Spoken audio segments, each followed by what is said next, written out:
Welcome to the Clay Edwards Show.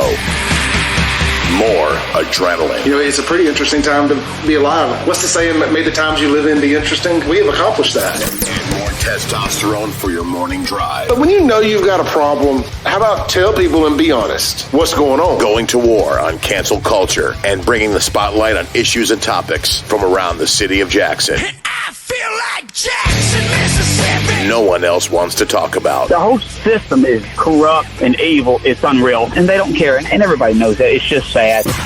And fights for the soul of America. I'm going to need y'all to explain to me what a positive solution is, because you positive solutions only people have been in charge for a while now. And I'm not seeing too many positive solutions. You never met a mother quite like me. Strap in, turn up the volume, and get ready, Jackson, for unfiltered, no sugar added talk radio. Broadcasting live from the Generator Power Solutions studio. It's award-winning podcaster Clay Edwards. All right, welcome to the Clay Edwards Show. It is Monday. Man, I'm glad to be alive, glad to be here. It's May 10th, 2021. Tell the wolves we're at the door. We're kicking off National Police Week here on the Clay Edwards Show. We've got a huge week planned for you guys. The first hour this morning, you got me. Joining me at the top of the second hour will be Pearl Police Chief, Mr. Dean Scott. Really excited to have Dean in the studio. Going to be a good time. The rest of the week's loaded. Tomorrow morning, we've got Madison County Sheriff Randy Tucker.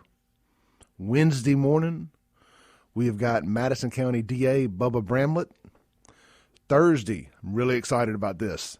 We've got Lieutenant Colonel Thomas Toggle, Director of the Mississippi Law Enforcement Officers Training Academy. And then Friday, one of my favorite people, he used to be my mom's boss, believe it or not, Mr. Charlie Spillers, author of Confessions of an Undercover Agent. He's a former U.S. Assistant Attorney and the former Regional Commander of the Mississippi Bureau of Narcotics, as well as several other really, really cool jobs.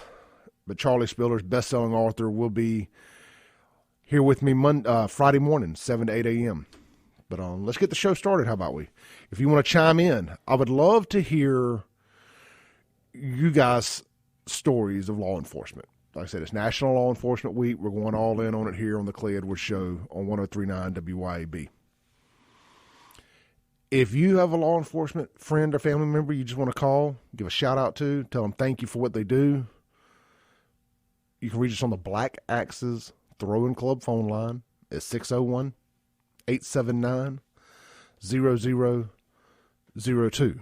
Or if you have possibly had a past encounter with law enforcement that, as you've had some time to look back in hindsight, it may have saved your life. It got you on the right path. Maybe you were going down a broken road and that arrest or encounter or whatever it was changed your life. You know, all it takes is one person to care. And maybe an officer cared just enough about you, whether you saw it like that at the time or not, to take you under, arrest you, whatever the case may be. It ain't always arrest. Sometimes it's just take you under their wing and be a mentor.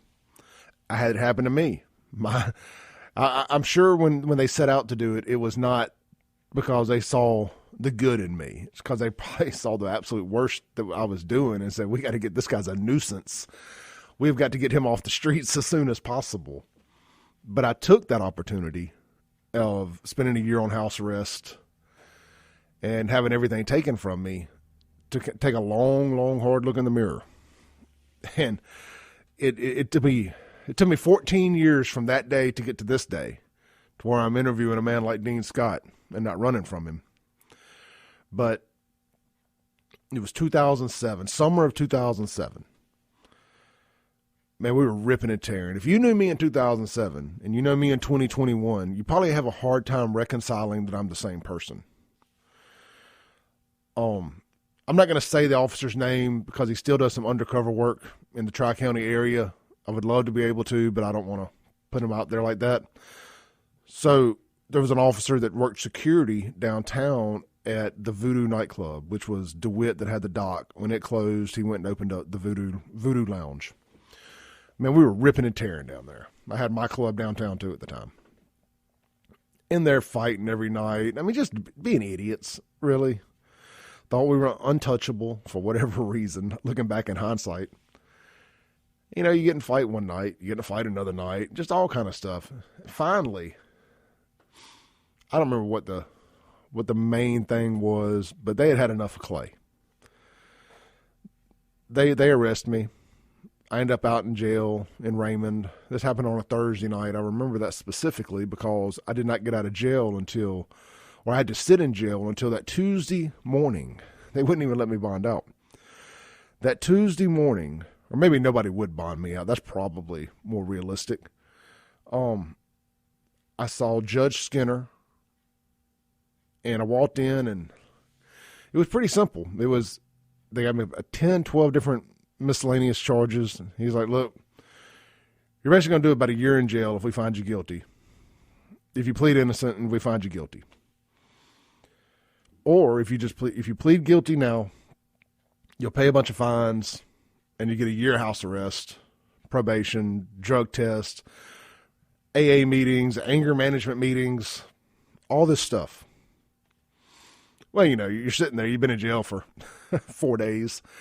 You're like, man, whatever. Let's make the bleeding stop. You know, I took the year house arrest, kicking and screaming. And I remember my first meeting with they process you, and you got to go come back, take a drug test, do this paperwork, all this stuff.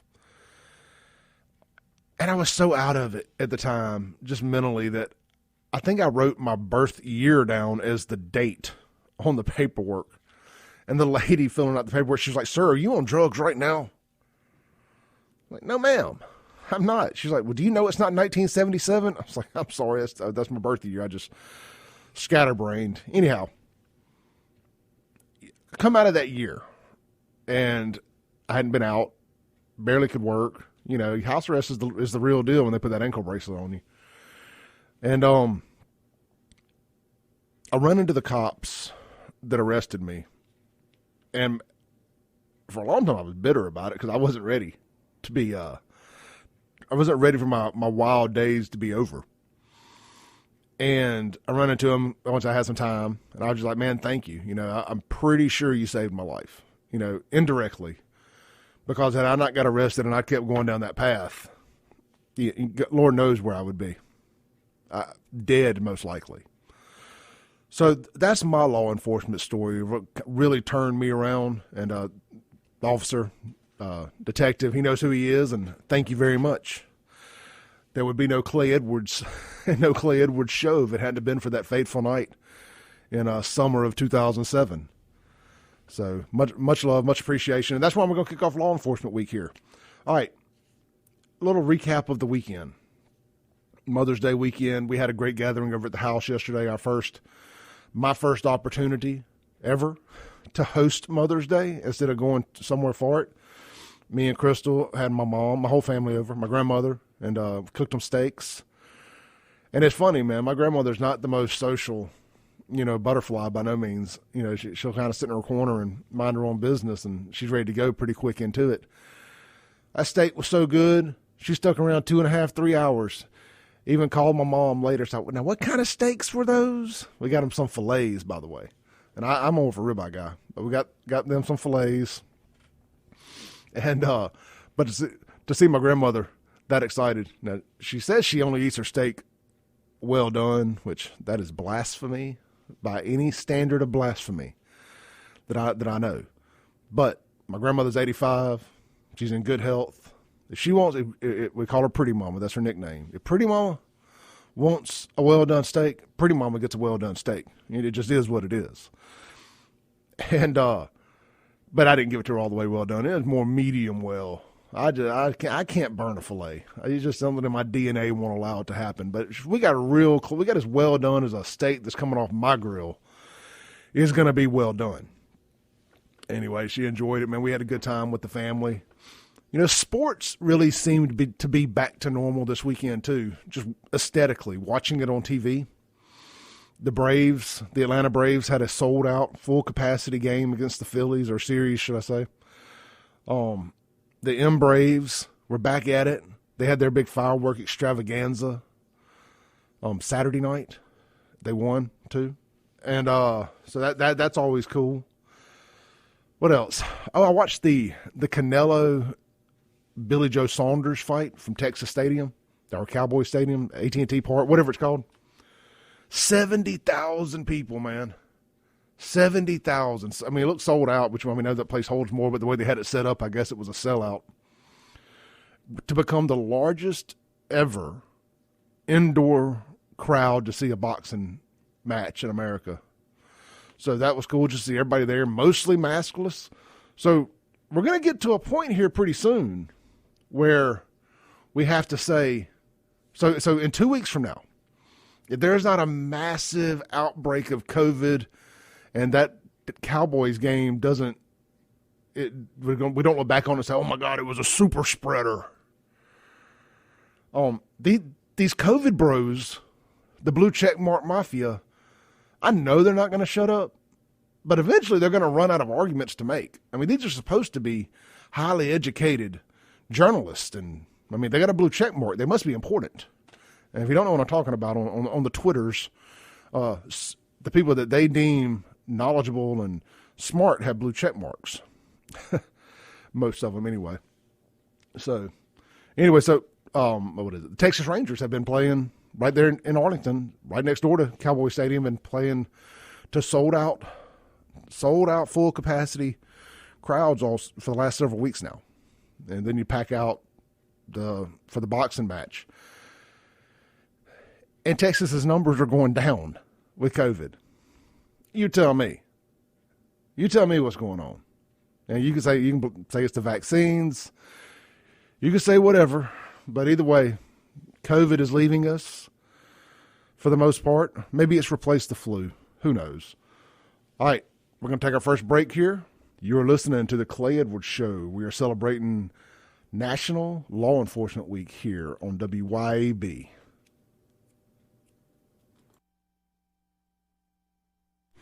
All right, welcome back to the Monday edition of the Clay Edwards Show here on 103.9 WYAB. As always, we are coming at you live in the Generator Power Solutions studio. You can check out Generator Power Solutions online at generatorpowersolutions.llc.com. You know, some more bad weather came through last night. There are outages around the area. You can avoid becoming part of that statistic with backup generator from my good buddy Jason Frost over there at Generator Power Solutions. So give them a call today at 601-519-4064. All right, if you want to partake in today's show, you can reach me on the Black Axis Throwing Club caller line at 601-879-0002. I know I just threw a bunch of phone numbers at you there, so I will repeat them later. All right, so it is National Law Enforcement Week, and I was just curious how many law enforcement officers that we've had pass away in the line of duty in Mississippi. I was just doing a little research for the show, and I actually went back to some research I did over the summer when there was this big fuss over police killing people or people killing police and this, that, and the other.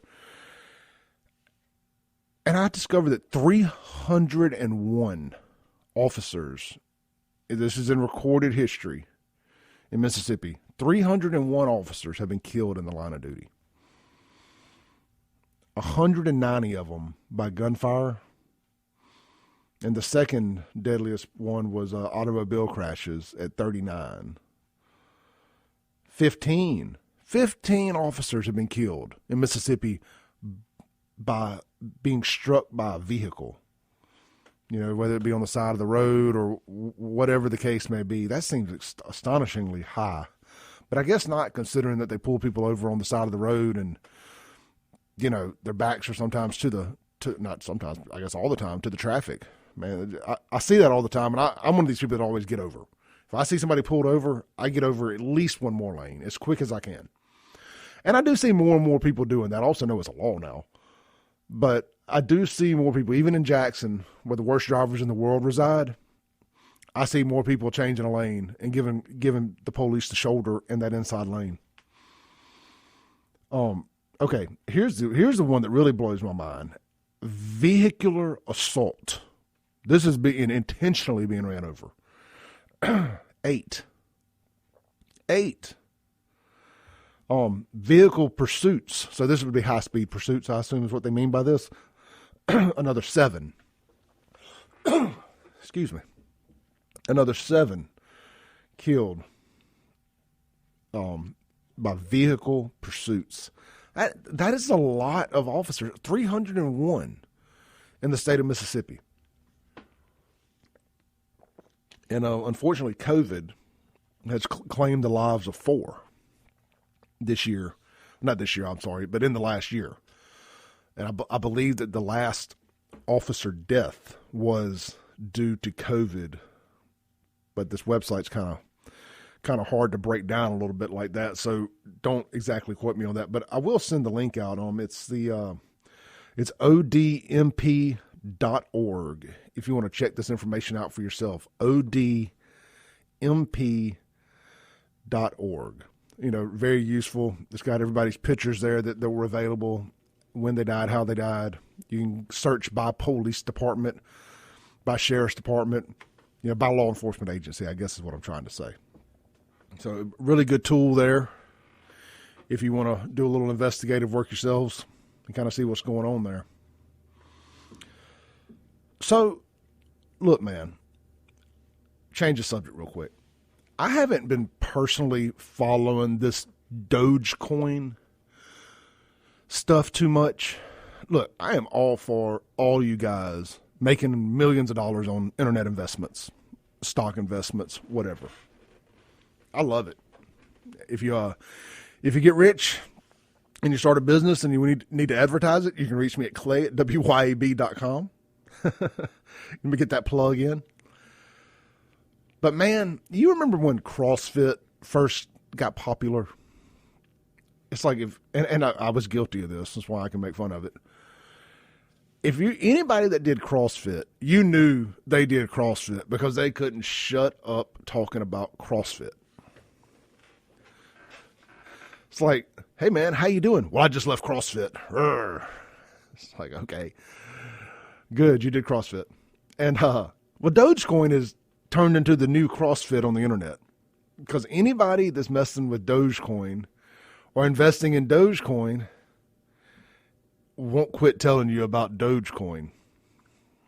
Well, apparently Elon Musk, this is somewhat his baby, from what I understand, allegedly, got on Saturday Night Live the other night and basically just said it was all a big joke.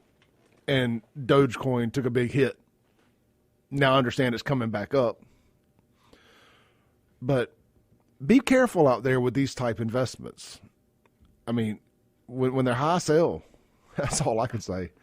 You can hold on to something for too long. But look, I'm not invested a penny into the stock market, so don't listen to anything I say. But if it starts out as a meme and a joke, you may want to be weary about it, is all I'm saying. But there's Clay's financial advice for the day. When you lessons learned the hard way, when you brag about something way too much on the internet and then it blows up in your face, you look silly. So invest in your Dogecoin, your Bitcoin, or whatever else you want. But be careful bragging too much about it, because when it takes a hit, you're the first person that's top of mind, like, so-and-so just lost a bunch of money today. According to their Facebook post for the last week, they were heavily invested in that. So anyway, you don't have to share every victory on social media. You don't have to share everything. And I'm guilty of that, and I'm learning as well. Sometimes it's like with this show. I don't announce anything about this show anymore until it's confirmed. Not I got a big announcement tomorrow. None of that. We don't do any of that stuff here anymore. When my stuff is confirmed, we just announce it. We don't tease anything. Anytime I've tried doing that, it ends up backfiring and blowing up in my face. So anyway, that's my thoughts on that. Do you guys, this is change of pace here. Do you guys follow WLBT on social media? They have a very polarizing social media account, I guess, to say the least. I mean, I do too, but I've got 30,000 followers or 50,000. They've got over 500,000. And that's just on their Facebook page. Well, they've been posting some pretty interesting, I don't want to call it clickbait, because I get it. You know, the goal of social media is to drive engagement. Those comment sections, they feed off the negativity. You know, good news, what's the old saying, man? A lie will spread around the world before good news leaves the driveway, or before the truth leaves the driveway. Good news and bad news work the same way. So negativity spreads a lot faster on social media than positivity ever will. I don't care what anybody says. All the studies will say the same. But some of the questions that WLBT have been asking lately, I kind of caught me off guard coming from a news channel. One of them that they shared over the weekend said, should firing squads be a method of execution in Mississippi? Well, I thought I would answer that. Yes. And I think they should put them on pay-per-view and use the money to fund their victims' kids' college tuitions. So say I get killed in an armed robbery later, and they catch the guy and they put him in front of a firing squad. They should put that on pay-per-view and give the proceeds to my family, and use that example on down the line. I'm sure that will ruffle some feathers, but if you're listening to the Clay Edwards Show here on 103.9 WYAB, you probably know that I'm a staunch backer of the death penalty. You know, I think in certain cases it's justified. In every case, I don't know, depends on what the evidence says, but if we know the person did it, if they've admitted to doing it, and it's undoubtable, unarguable, move on, you know. Eye for an eye, as they say. One of the other questions was, do you feel comfortable working in the same space as someone that's non-vaccinated? I can honestly say that I do not care. Frankly, I respect people's freedom of choice. And if somebody chooses to get vaccinated, by all means, boo-boo, go get vaccinated. But if you don't, I don't care. I don't care. But I know that question wasn't geared towards me because I'm non-vaccinated. It was geared towards somebody vaccinated. You know, how do y'all feel about working around somebody non-vaccinated? Look, man, we've reached a point in some areas where they have vaccinated and non-vaccinated sections in sports stadiums, the New York Yankees in particular. I assume the Mets as well. If you're still scared, stay home. That would be my best bet for you. Find a job that you can work from home. Not even, but Ouchie Fauci, and I'll play the video here in a minute, came out over the weekend and said masks could be here forever. This guy, he likes to hear himself talk more than I do, but this is my job. His job is to be doing science stuff. Go do science stuff. Go find a cure for the stuff. Get off the news. I've seen enough Fauci for one lifetime. All right, look. I want to harken back here. If you guys have any stories you want to tell about law enforcement, you want to give a shout out to somebody, friend or family member, you can reach us on the Black Axis Throwing Club phone line at 601-879-0002. We're going to take a break here, and we will be right back on the Clay Edwards Show.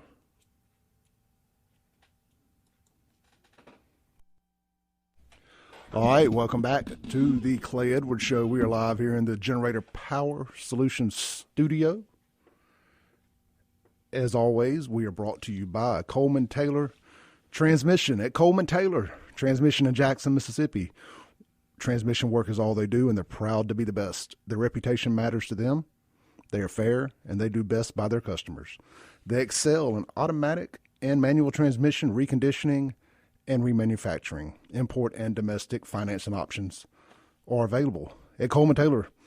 They confidently offer a 5-year, 100,000-mile warranty, and they are dedicated to making their customers informed, comfortable, and completely satisfied. You can visit them online at ColemanTaylorJacksonMS.com or give them a call today at 601-355-8526. And I need to take a deep breath before I read something that long. All right. We've got Dean Scott just got here. He is in the studio with us. He'll be online here in a second. Let's see, I was finishing up something before we went to break there. Oh, yeah, the WLBT articles. One of the last things they asked was, will you continue to wear a mask outdoors, even if you're not required to? I hope I see y'all out there with a mask on, outdoors, after you're not required to. I still ain't got over seeing the lady jogging by herself down Old Fannin with a face mask on. What are you doing? It doesn't spread outdoors. But look, you know what? Teach their own. You can wear a football helmet outdoors if you want to, as long as I'm not required to. I don't really care what anybody else does. But again, teach their own. All right, Dean. We got Dean here. How you doing, brother? Doing good. All right, let me get you turned up there. All right, we've got Pearl Police Chief, Mr. Dean Scott, in the studio. What's going on, brother?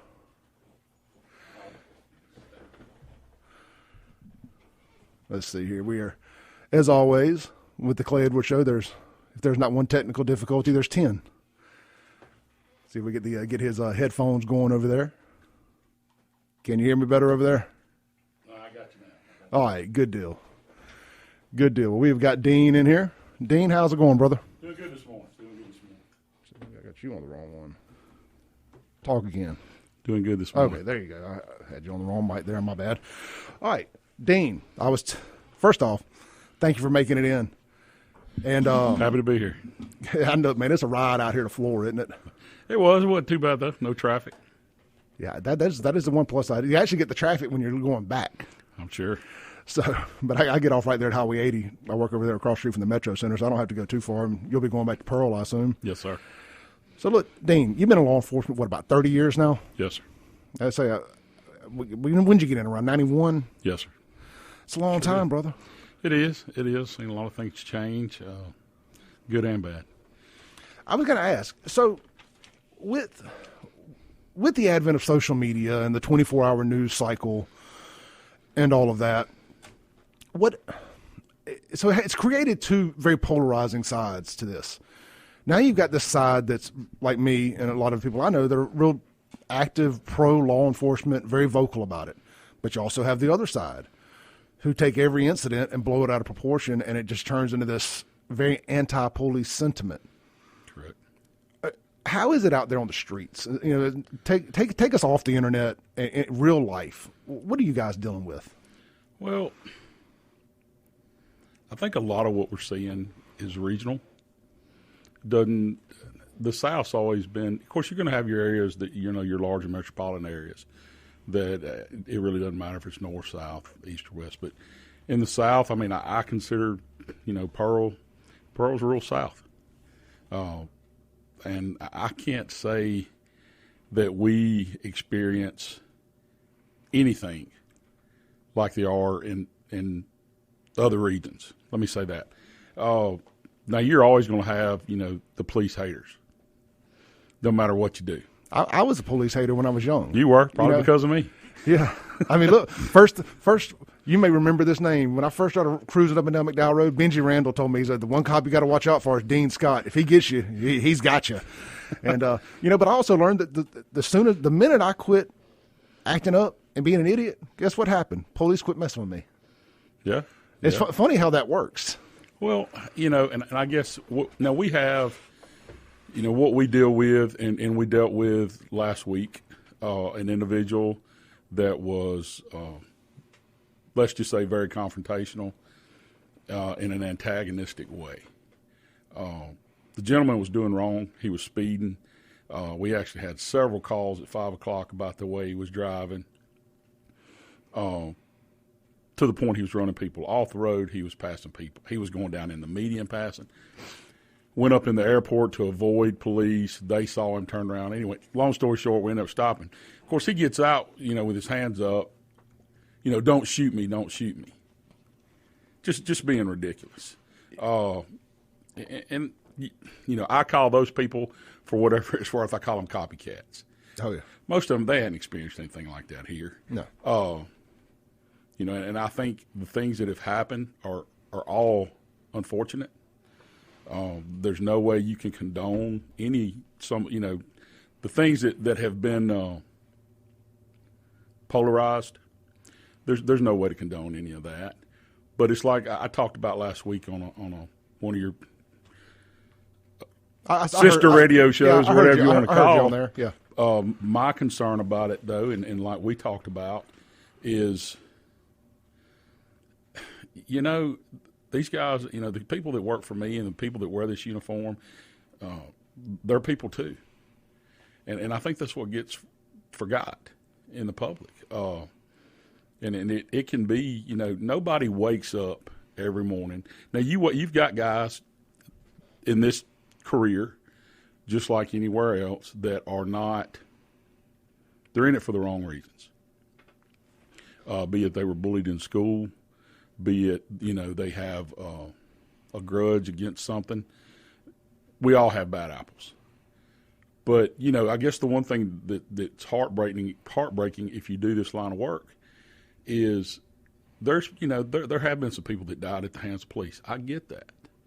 But have you one time heard the officers that have died since January 1st? Nobody's talked about that. Mm-mm.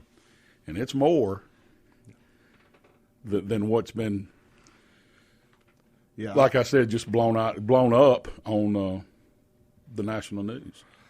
Well, because it doesn't fit the narrative that the national media is trying to push right now. Correct. And law enforcement shouldn't be political.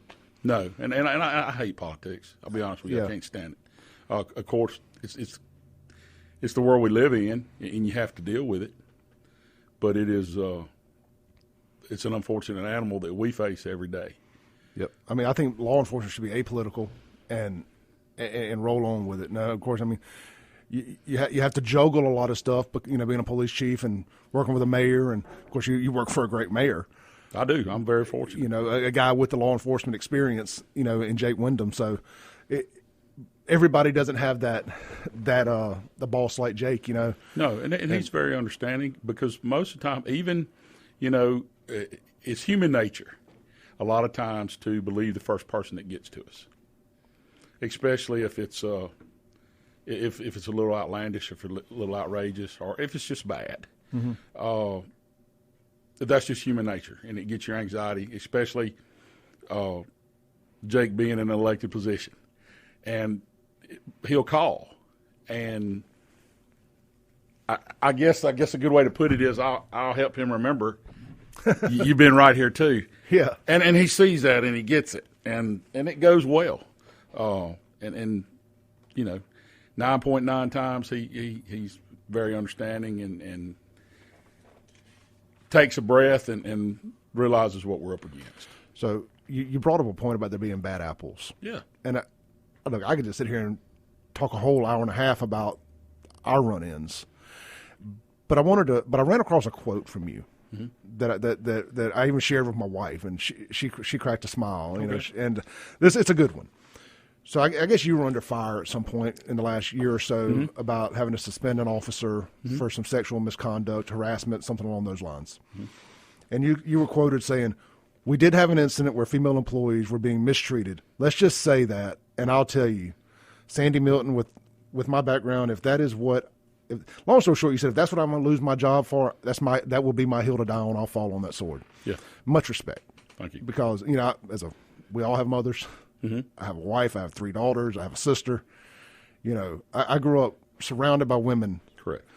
So when somebody's willing to stand up and fight for them being harassed and to try to weed out bad apples. Right. I think a lot's to be said for that. We don't, that stuff doesn't get highlighted enough. No, it doesn't. And it's usually one of those things that as you said, politics tries to sweep under the rug. But unfortunately, those particular incidents, they were not, and held my ground and had a good group of people behind me. You did. I know they I guess they had a meeting about possibly terminating you, and Well, you're still here. So we'll see how that went. I can only speak on what I was told. I was told they were voting me to be gone, unfortunately, and to my astonishment and very humbling, when I got to City Hall that night, it was wall to wall. People were in the halls, and they were there for me, and I've never felt that humble in my life. I remember seeing the announcement when you got the job, and just as an old South Jackson boy, I was really proud of you. Well, I appreciate it. It's like, man, that's I say one of us, man. Yeah. There's somebody you've known for 30 years, even indirectly. Right. It's like, man, that's cool. That's somebody. That's the next generation coming up, and Right. that's going to set the tone for the next 20, 30 years. I hope. Well, I have, like I said, as you just mentioned, there's been a lot of ups and downs, but good Lord's been with me, kept me a step ahead for whatever reason, and I always tried to keep things positive. And I guess the one thing that I've done through all this, and maybe I'm sitting here having this show with you because of this position, is just telling the truth. Oh man, it goes so much further, doesn't it? Yeah. I mean, if you tell the truth, you never have to remember what you said. Well, that's the thing. And then I spoke last week, and I'll reiterate here. I tell my guys, just all you got to do is tell it once. You don't have to remember what you said. Yep. And I think the general public, as a whole, it's so rare nowadays. I think they really even if it's bad, I think they appreciate the truth. Somebody asked me the other day, they said, Clay, how do you remember everything that you talk about? I said, because I just tell the truth. Right. I may have to look back and see what I was talking about, but my story's never going to change because I told the truth. Look, Dean, we're going to take a break real quick. Okay. Guys, we'll be right back here on the Clay Edwards Show. I've got Pearl Police Chief Dean Scott in studio with me. We'll be right back. To the Clay Edwards Show. We are joined today by Pearl Police Chief and 30-year law enforcement veteran, Mr. Dean Scott. Dean? Yes. How you doing, brother? Man, I'm good. All right, Waking so up. the internet blew up this weekend with the video. And people have asked, they're like, you're going to ask Dean about this? You're going to ask Dean about this? So I'll give you a chance to clear the air here. Okay. Pearl Police got video dropping a girl off in downtown Jackson. I didn't know the internet blew up or Facebook. I don't do Facebook. I don't do the internet. And anyone that knows me knows I don't. Mm-hmm. I got some text messages about it. Got a phone call about it. I didn't see that big a deal. I guess people took it offensive, but, I guess what I want people to understand, my officers aren't from, a lot of my officers didn't grow up in Jackson. They're not familiar with downtown Jackson especially. There was a lady that, it's not for us to judge who's homeless or who's down on their luck. Yeah. It's just not. And I saw a lot of people saying, well, she's homeless or have mental illness. And those are the same people that bark at me every time I say something about somebody being homeless or having a mental illness. Yeah. I'm like, who are we to judge? What that lady may have just needed a ride to the bus station. Well, that lady asked for a ride to the bus station. And I'm going to defend my officer again like I did this weekend. It was an honest mistake. Till this day, until it was pointed out, my officer believed that they took her to the bus station. Unfortunately, it is a private business now that they took upon themselves to retrofit and keep it the way it looked when it was, or go back to the way it originally looked when it was built, and it was the Greyhound bus station. It was. I believe it's an architecture office now. I believe something like that. Yeah. I know it's a private business, but to the extreme of the neon Greyhound. Yeah. On the building, the old original sign that says Greyhound Bus Lines, hanging from the awning. It's a neat building. It looks more like the bus station now than the current bus station looks. Correct. And again, it was an honest mistake. We're not going to sit and judge homeless. I'm not going to sit and judge mentally ill. That's for Region 8, Region 9. Mm-hmm. And, there's a big difference in homeless, down on your luck, and again, and I laugh about it. Hey, I just think we did a public service. Hold that thought. We got our top of the hour break here. We'll be right back on WYAB for the Clay Edwards Show. We got Dean Scott in studio. He's here to cancel culture. Who are you then? Just the fly in the ointment, the monkey in the wrench. Welcome back to the Clay Edwards Show. Yippee-ki-yay. All right, welcome back to the Clay Edwards Show. We ended up with Dean Scott in the studio a segment or two early, so we get a little extra time with the man. Dean, we were, before the top of the hour break got us there, we were talking about your guys dropping the lady off in Jackson and that kind of blowing up. Long story short, if you missed that story over the weekend, that somebody filmed two Pearl police cruisers dropping a lady off at the former Greyhound bus station, the retrofitted one downtown there. And it got on the internet like, how dare Pearl drop homeless people off in Jackson? That lady asked to be dropped off at a bus station. These guys aren't from Jackson, or they're not from the Tri-County area. Their area is Pearl. It looked like a bus station. They dropped her off there. The lady didn't know it wasn't the bus station either, obviously. No. Because she got right out and walked right on in. You know, I'm assuming the bus station's 2 blocks down the road. She either got there or she wandered into Jackson. Whatever happened. But to villainize Pearl for that when, you know, that they were doing a public service, you know, correct. That thing was a bit much. So one of the things I wanted to mention is we're up here on what I believe it's the 10-year or 9-year anniversary of Michael Walters. Yes. Getting shot. That's the only Pearl officer to die in the line of duty. Correct. Y'all are having a in-house luncheon memorial. Well, it'll be a breakfast Friday. You know, recognizing my guys and recognizing Mike. Yeah, and it's amazing that's only been one. Well, it's amazing, but it's very fortunate. Yeah, I mean, in today's times, society's very violent. I mean, you can look around. We talked off air. The officers that have died since November, have been involved in shootings, and you never see any publicity about that. You may get a 10-minute segment, you know, on the local news. National news is not going to push it. Like you, and I think you said it best, Clay. It doesn't fit their form. Not right now. Mm-mm. Not in today's climate. Not in the mindset of. And I just say this: the hate that they're trying to spew. Yeah, I had a conversation with one of the guests that's going to be on later this week. Just a little quick phone conversation with Lieutenant Colonel Thomas Tuggle. Correct. And just one of the quick things that we talked about was that how did it in Mississippi? It's going to be my hill to die on. Right. You know, being a conservative, being pro law enforcement, being a Christian. When I say conservative, I'm not even talking about politics. I just mean a conservative Christian. You know, and you're never going to villainize police to me. Yes, there is a bad apple in every bunch. It is, and we talked about that. I talked about that last week. When you got bad police, you got bad money guys. I talked about Bernie Evers, bad money guys. You know, I've been involved in work cases where firemen set stuff on fire just to watch it burn. You got employees at Nissan that steal parts from the Nissan plant. It's every line of work. I'm in the car business, and bad car salesmen have ruined the reputation of good car salesmen. Right. You know, and it's a shame because they're really good, knowledgeable people that tell the truth. But we get overshadowed by the guy that's trying to make the quick sale, you know.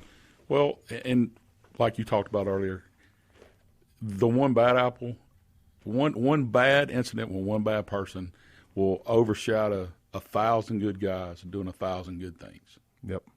I mean, I can't tell you just the phone calls that I get. You know, Monday's I call Monday my bartender day. I don't leave my desk. I sit there. I deal with phone calls and personal problems that all occurred on the weekend, either from my employees or other people that had interactions. And I give advice, and I don't get any tips. That's why I call it that. But the reason I say that is they don't see the things that these guys do. When people run out of gas and don't have $2 to get to the wherever they're going, they take money out of their own pockets, ask nothing in return. Be behind a family at a line at a restaurant that's got more than one child with them, and their bill's $10 more than they had planned, and they start trying to figure out what to do. And my officer will and these are all things that I've dealt with personally and took these phone calls, take money out of their pocket and say, here, just take it out of that. people act like because of an incident like that doesn't get captured on a cell phone and go viral. It never happened. That it never happened. Happens every day. Do you guys have an officer-friendly type program where you get into schools early? And we don't have an officer-friendly. We have an SRO program where we have officers in every one of our schools. And to say that they are welcomed by the school is really underrated. They are so interactive with the kids and the teachers. I would say my SRO feel as much as a role of a counselor as any counselor at the school as far as talking to these kids. We've had some incidents. The junior high area, the 7th, 8th grade is real hard for a lot of kids. it is. It was tough on me. And we have our SRO is a younger guy, and he has really he's communicated well with these kids and built a good rapport, and they come to him. But to show you how the attention he pays and worries about these kids. We had a situation where a kid, had ran away. He was having trouble at home. We asked him, we was trying to get everything out. He was working with my investigators, and he was able to tell what this kid had on, even down to his shoes. He wears this jacket every day, and within hours we had him in custody. Not in custody, but back to his parents. Yeah, and I would also think that if a kid is going through something at home, whether it be watching domestic violence or maybe they're being, abused, that if they're around an officer, they have access to an officer without them having to call them to the house. Correct. That can only create a good situation. My junior high and my high school SROs, they fill that role you're talking about. Yeah. Those kids come to them, I would say at least, one a week, dealing with an issue, dealing with a problem. And it may not be something that's police oriented. It's just something they help them work out. Yeah. And they know them by first name. I mean, and it's amazing to, sit or stop by and deal with my SROs. There's not a kid that they can't, like, walk by and be doing something, not breaking a rule, but just doing something that needs to calm down. They call them by first name. They know all the kids by first name. I can't remember a name to save my life, and it just amazes me. It's my weak spot. Me too. I can remember a face. I can't, but I mean, that to me, that is the most impressive thing I've ever seen. And what I think it does too is it catches kids at a very important developmental age of kind of how you start to see the world, and if you put a positive law enforcement figure in their life Correct. early like that, they're going to see things through a different set of lens than some people. And that's why, my goal when I got to Pearl, when I took over as chief, Pearl had 2 SROs, junior high and high school, but we had 5 schools. And I think you make a great point, because now when they go into even the lower elementary, the babies, they have interaction with a police officer, and as they progress and move through, they deal with a different one, which you got different personalities, different people. But our kids are exposed to a police officer from the time they walk in the lower elementary to the time they graduate. I think that's phenomenal. And I mentioned the officer-friendly program. I'd had a talk with Les Tannehill a few weeks ago, and he was talking about that when he was in JPD, they had the officer-friendly program. They did, but back then, that was before, I would say, SROs became. What is that? What does SRO stand for? School Resource Officer. Okay. And it came about, we kind of get forgotten, which I'm glad, but unfortunately, Pearl school shooting was the first in modern day history. Yep. And Columbine happened some 2 weeks after, and it was modeled after the shooting that happened at Pearl. Yeah, so I have that conversation on the anniversary every year. Which I guess it's good that it's kind of forgotten in the sense that it can be kind of a stain on a community, but you also don't want to forget that those people who sacrificed their lives and the law enforcement who saved people's lives. But, Columbine does where they got all the national attention on that deal for some reason, and Mississippi, as usual, kind of gets put on the back burner. But law enforcement in the schools, in my mind, prevents something like that from happening. It does, and unfortunately, it's still a shadow there. You talked about the anniversary date. We still deal with things on that anniversary date, and those SROs are very much in tune, especially my high school and my junior high. Mm-hmm. They're very much in tune with it, and they really put their ear to the ground because you never know. No, look. So we try it, and again, I'm blessed. Those guys they work independent, and as far as having to make sure they're doing their job, never have to. That's good stuff there. Speak volumes.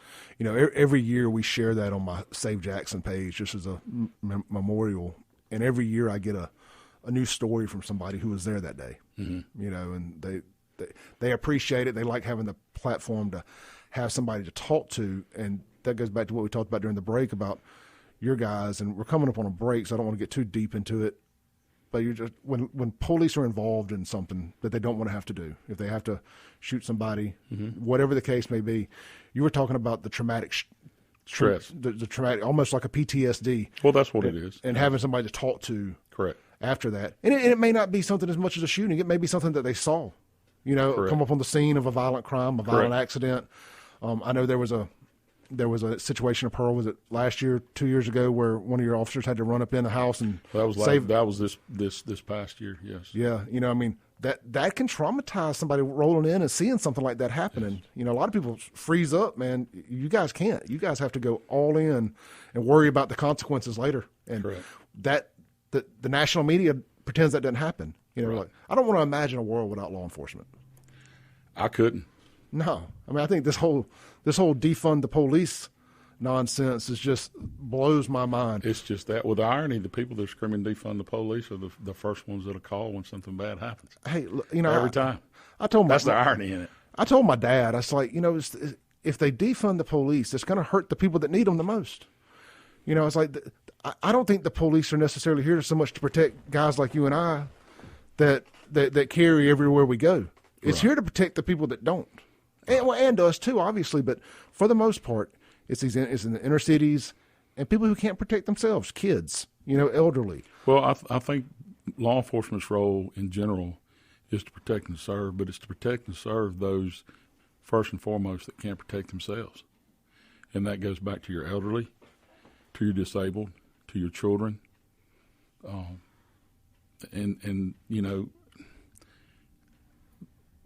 talking about that real quick, we had a group was coming to Pearl to protest, and I'm not getting into acronyms. I'm not getting into politics. No, I know what you're talking about. Last summer. Yeah, and they wanted to come to Pearl and protest against police and everything else that you can imagine. And the first thing they did was call us want police security. I mean, you can't make that up. No. Like, no, dog, we good. You know, yeah, you can't make that up. So. No. Look, Dean, we're going to take a break real quick. We'll be right back here on the Clay Edwards Show, 103.9 WYAB.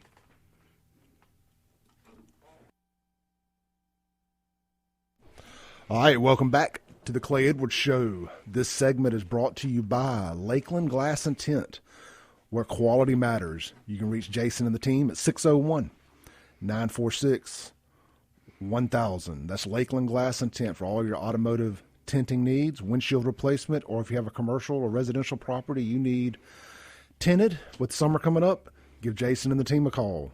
One more time, 601-946-1000. And that makes for a great segue here because Jason over there at Lakeland Glass is involved heavily in a organization to help kids. You know, it's called, I believe, saysomething.org, and it's about human trafficking and children trafficking and whatnot. And Dean, that's something you're heavily involved in too, is the enforcement side of that. Yes. And we were talking during the break, and you said that the thing you see more than anything is the family trafficking. Mm-hmm. Do you want to explain to people what that is? Sure. You know, as sad as it is a parent or a guardian, and it can be, you know, the mom and dad, grandparents, what have you, that have an addiction.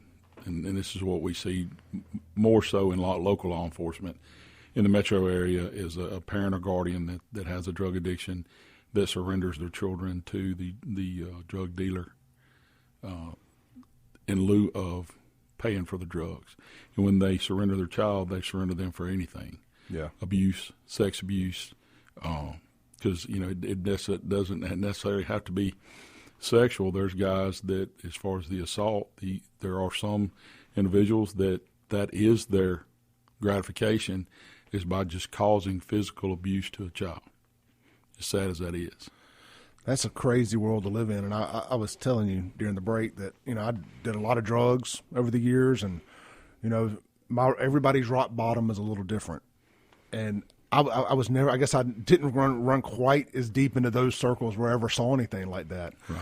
But it exists. And I was telling you, I watched that documentary last night, Queen of Meth, about Tom Arnold's sister. Mm-hmm. And that was how she got married off by her mom at 11 years old or 12 years old or something, because she traded him for drugs. That's right. So to see that last night and then to hear you reaffirm that this morning, what are some things that we're doing in the area to help curve some of this or bring some of it out of the darkness and into the light? Well, there's been a lot of work that has never been done before with the Mississippi lawmakers. I'll start at the top and work all the way down. Speaker Philip Gunn, he sponsored a bill, did a lot of himself, and Sandy Middleton did a lot of work getting that bill pushed through. And there's a lot of parts to it, but I think the best part of it is that in the past, girls, 14, 15, 16 could be arrested for prostitution. Well, the way the bill is now, you can't arrest these girls for prostitution as a juvenile. A lot of people had trouble with that, and I don't really know why. It was very confusing to me, especially working on this side of it. And I don't get the argument, because there's no 14, 15, 16-year-old girl that wakes up and decides to skip school or skip cheerleader practice and go be a prostitute.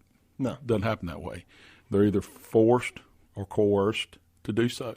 And it's very sad. And it can be something as easily as, and this phone's about as technical as I can get, and you can ask anybody that knows me, and I wouldn't carry that if I didn't have to.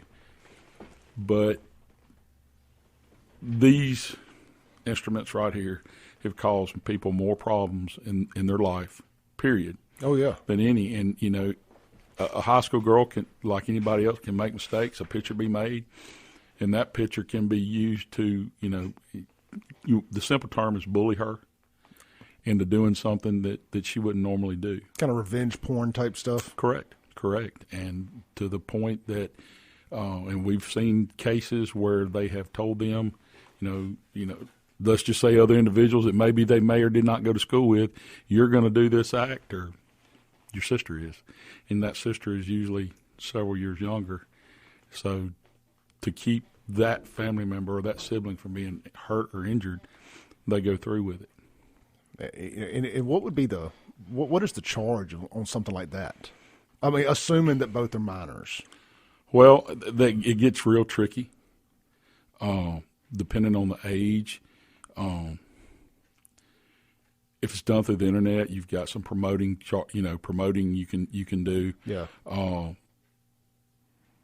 Usually, again, your hands are really tied with juveniles. But fortunately, not unfortunately, there is usually someone over the age of 18 that's at the root of it. Yeah. And that's who you can go after. Yeah, you got to make an example, You do, and luckily what's happening, just, a few years ago, judges, prosecutors, attorneys in general, they really didn't have a grasp on it or understand what it was. But due to all the extensive training that has been offered in different areas, even with the judges, they get it now. Yeah.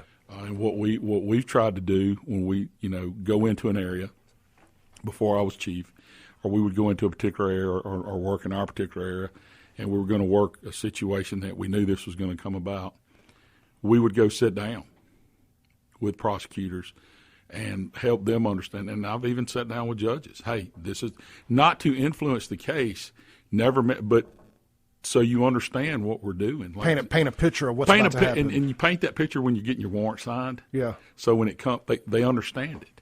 Because, years ago, it was just prostitution. Prostitutes went to jail. Johns just walked. Well, really what we've concentrated on now is reversing it. And you really deter, and you would be amazed at what the people, the walks of life that participate in procuring a prostitute. No, yeah. I guess I wouldn't because I see it, following a lot of this kind of stuff. Right. But I tell people all the time, like, man, you'd be blown away. There's some mother out in $1 million home somewhere that's got her daughter doing things that she should never be doing. It isn't just strangers off the internet doing this, and it's not just drug addiction. No, it's some really sick people chasing money. It's it's. And Sandy Middleton, when she speaks and talks, it's $1 billion a year business, and there's a lot of danger involved in it because you start affecting $1 billion a year business. There's more money in that than is drugs. Oh yeah, and there's a lot less chance of getting caught. Well, there's the inventory necessarily isn't illegal. You can't pull somebody over. No, and that's a dog's not going to hit on it. Yeah, And if you've somewhat got a organized situation, you'll drive straight across nobody. And so that's why and it's funny you say that because we have actually started working with guys that do interdiction to help them know what to look for, to pick up on signs, pick up on things that, that don't seem right. Yeah. Stories don't match, let it throw up a flag. Then you start, traffic stop it's a little longer. They start making phone calls, getting people out there to do the questioning, or they have enough to see where they can detain everybody and get them to a better location, and we can figure out what's going on. The internet, double-edged sword, right? It's made a lot of this stuff more accessible or more widespread, however you want to say it. Mm-hmm. But it has also created the opportunity for law enforcement to inject themselves into these situations. It has. And I see all the time where a sting operation has been ran. I know there was one ran in Pearl, not by you guys, but so it blew up as like a prostitution thing going on at the Pearl Hotel, but it was another agency running a sting. Yeah. But hey, we got some bad people off the streets. That's right. And that's the end goal. But so there is the upside to these to the internet being able to help run undercover stuff and the Attorney General's office, General Fitch, she has, that was one of her big things when she came into office, and they have a cyber unit that several agencies, including myself, that we talk to and work with, because what happens when you start using that and getting people, you need those people certified in that area, because that way, if and when the time comes to testify in court, they've got all the certifications, they've got everything you need, and you don't get hung up on technicalities. Yeah. But General Fitch is, the Attorney General's office is doing more now to aid in the blight of human trafficking than ever been done before, and that's to her claim. That's good stuff there. It feels like the wheels of justice move a little slow, but once they get going and everybody sees the problem and everybody gets on the, one wheel there, one what's for looking for a monolith. Everybody moving together. Everybody going in the same direction. Everybody going in the same direction. It makes a big difference. Hey, look, we're going to take a break real quick. We'll be right back here on the Clay Edwards Show. We're joined by Pearl Police Chief Dean Scott. All right, welcome back to the Clay Edwards Show. I am joined today by Pearl Police Chief Dean Scott, and this segment is brought to you by Dumpsters of Mississippi. No matter how big or how small your load is, they'll drop a dumpster off in your driveway. You fill it up, call them, say, hey, this thing's full, come pick it up. A lot of storm damage here lately. A lot of you guys, maybe some spring cleaning, whatever it is, little remodel job. I've been seeing a lot of remodel jobs here through the COVID times. So give Kevin and the team a call at Dumpsters of Mississippi, 601-966-8599. They are on Facebook at Dumpsters of Mississippi. Just spell it all the way out. All right, Dean, something we wanted to make sure we talked about was the guys going through seeing traumatic stuff. Right. And, again, and I've talked about it before, Clay, I'm not a politics. I don't get into politics, don't care anything about it. If you're blue, red, whatever. But people beat up on the police every day. We've talked about that. And the irony that some call, take their money away, we hate them. Let something happen, they're blowing the phone up. But talking about trafficking, talking about, the way society is now, it's forgotten every day that everybody that wears a uniform or just wears a badge, detectives or what have you, they're people. And they are exposed every day to things that aren't normal in general life. You're not supposed to wake up in the morning. Most people wake up, come to work like yourself, sitting here, and your biggest concern is being on time and going home at the end of the day. Yep. Well, that's our concern too. But there's a lot of mediators in the middle of that. It's making sure, in the main and more folks, and you're taught this, you're going to have Director Toggle out here tomorrow. It's my understanding. Thursday. Yep. Well, he will reiterate this time and time again. From the day you walk in that door to the day you leave, you're told your number one goal is to go home. And it is. But unfortunately, we are faced with seeing things that aren't, again, normal, where you see, and we talked about it off air, where children, things that and it does make grown men cry. It does. It's things you never should have to see, things kids should never have to go through.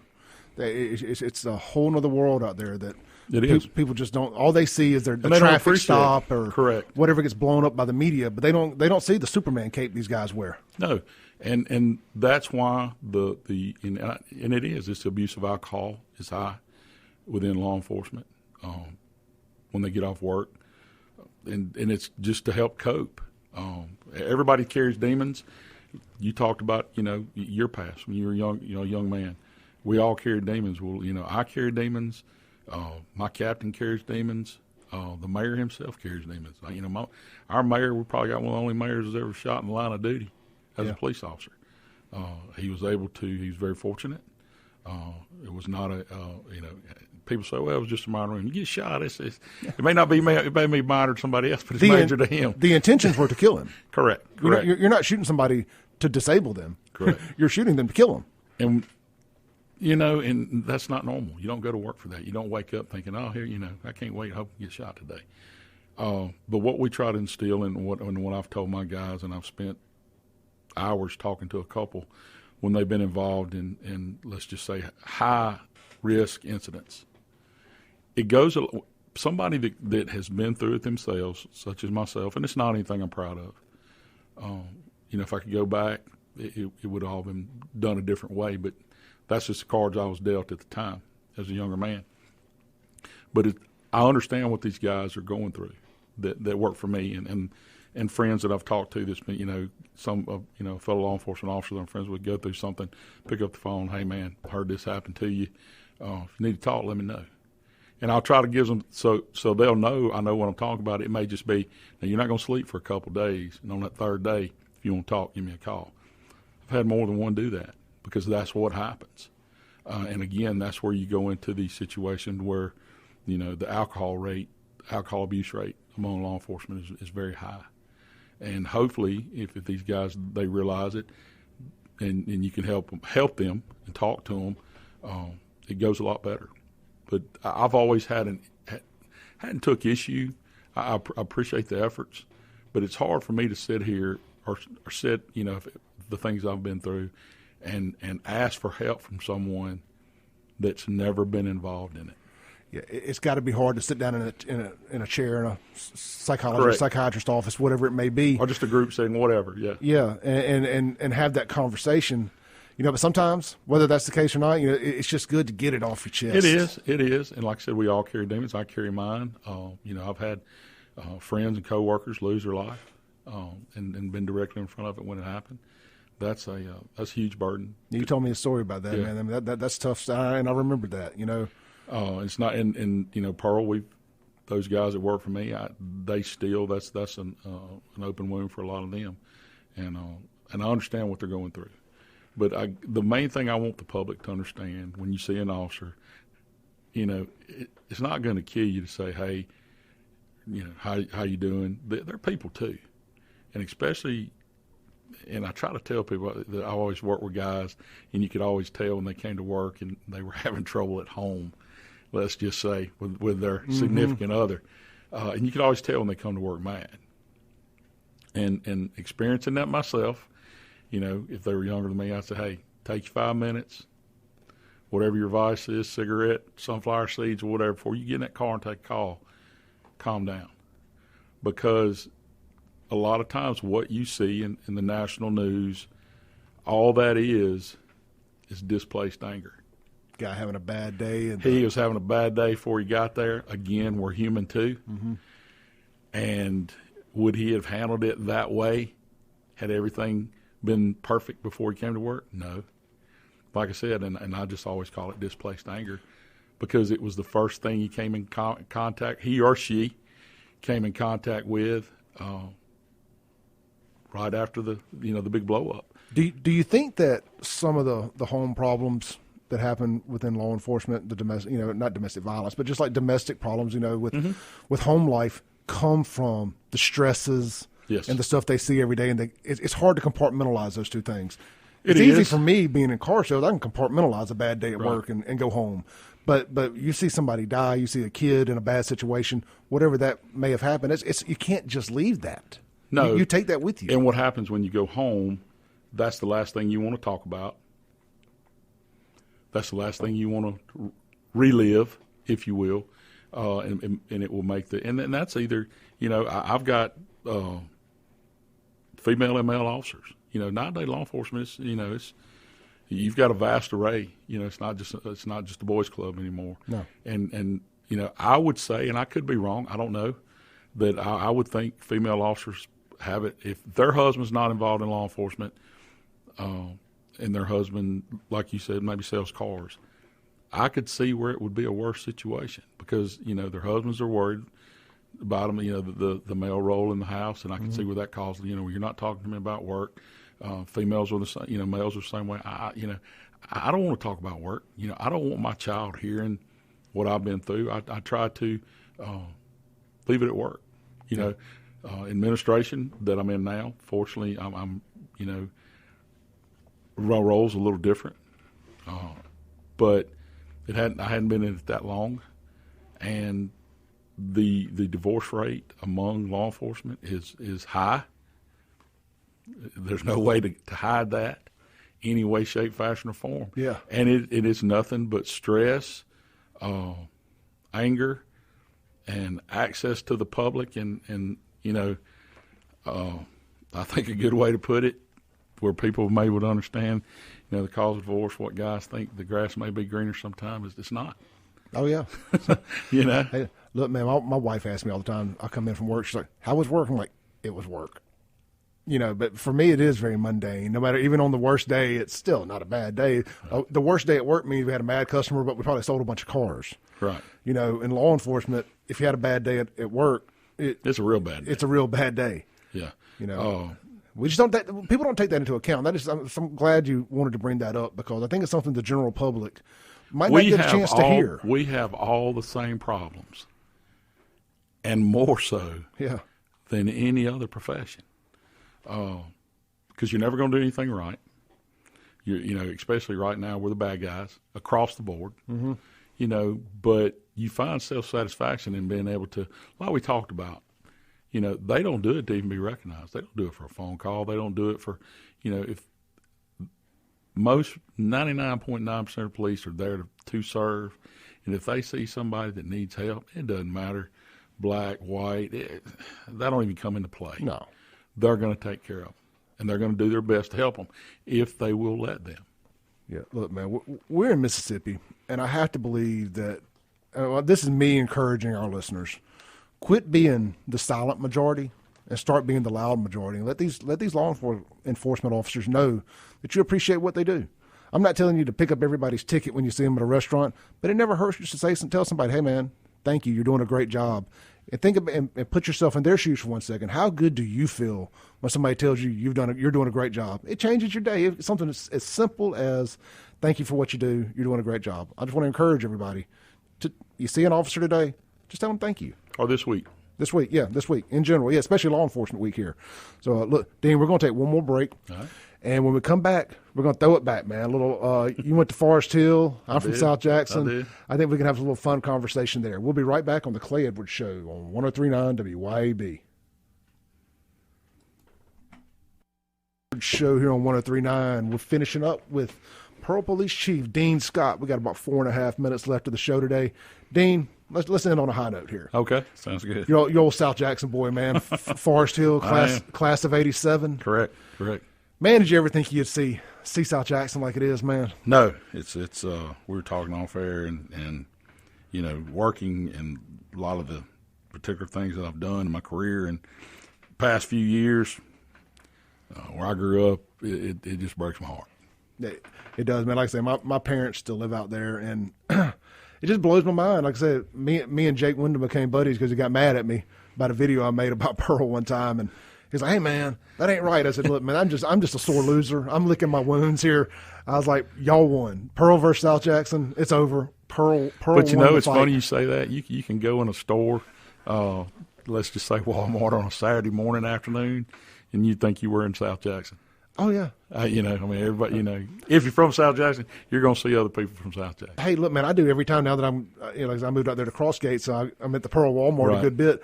I went yesterday morning. I walked out, and one of the things I noticed, and I made them mad on the internet with this one, but I noticed that all the grocery carts were put back where they were supposed to be. Not out at the highway. Not out at the highway. Not every other parking place. I said, "Bud, this is something I can get used to." And I didn't even mention Jackson by name. And everybody's like, "Oh, you just can't stand it. You got to take a shot at Jackson." I'm like, actually, I was probably talking about the Byram Walmart more so than anywhere. But neither here nor there. But yeah, man, growing up in South Jackson in that 80s, early 90s. That was great. It was a blast, man. And I wish it could have always stayed like that. I know. Look, man, I told the story off air. And well, I wish it could have stayed like that, and I didn't stay like I grew up, thank goodness. But, oh, yeah. But I told the story. You're the first person to ever arrest me. Mm-hmm. And it would have been around 93-ish, maybe 94 at the absolute latest. Mm-hmm. Cruising up and down Mcdowell Road. I'm about 17 years old. I was a minor still. And a little lowrider. These blue lights popped behind me. I mean, why you pull a lowrider over with a big cooler in the back of it, I have no clue. You know, profiling me there. But pulled me over, minor. Got 2 cases of Keystone Light. That's probably the most beer we ever bought at one time. And cheapest. And right there in front of the old Leaning House, the old Fulton's Photography on McDowell, pulled us over and made me pop every one individually, pour them out. We had not even opened one yet, so that's why I didn't get a DUI too. But I had to pour every one out, and I was like, all right, well, we poured them all. Everybody hollered at you when they went riding by, waving at you. Yeah, you did it. Yeah, oh yeah, absolutely, and it was like a badge of honor. And I was like, all right, well, good. Are you just going to let us go? I'm like, nope, no, not letting you go. You took us to the old precinct where Service Merchandise was by the Metro. Mm-hmm. And had to call the folks, come get us, the whole 9 yards. I mean, to say I got my butt tore up when I got home would be an absolute understatement. But that's good, though. But, you don't get any of that anymore. No, you don't, man. I saw this study the other day that was talking about. And your parents are wanting to be parents, not your friend. Oh, absolutely. My mom told me all the time, I'm not your friend. Well, and then I think that's what we've lost, Clay. You know, really. Yep. Well, look, Dean, we're going to end it on that. I'll tell you guys real quick, thank you for coming, brother. Thank you. Much love. Enjoyed love. Enjoyed it. Absolutely. Look, let me tell you guys real quick about Watkins Construction and Roofing. You need to give them a call at 601-966-8233. Check them out online at WatkinsConstructionInc.com. Whether you have a leaky roof, need chimney repair, flat roof repair, roof water leak, shingle roof repair, metal roof repair, Watkins Construction and Roofing are your go-to roof specialist. If you missed any of this show, you want to go back and listen to it, wherever you download music, stream podcast, whatever, we're there. Spotify, iTunes, the whole 9 yards. I'm banned from YouTube currently because, you're not allowed to have an opinion that they don't agree with, but just search The Clay Edwards Show. And coming up next, you've got Mike Madison. We will see you guys tomorrow morning. Thank you for tuning in.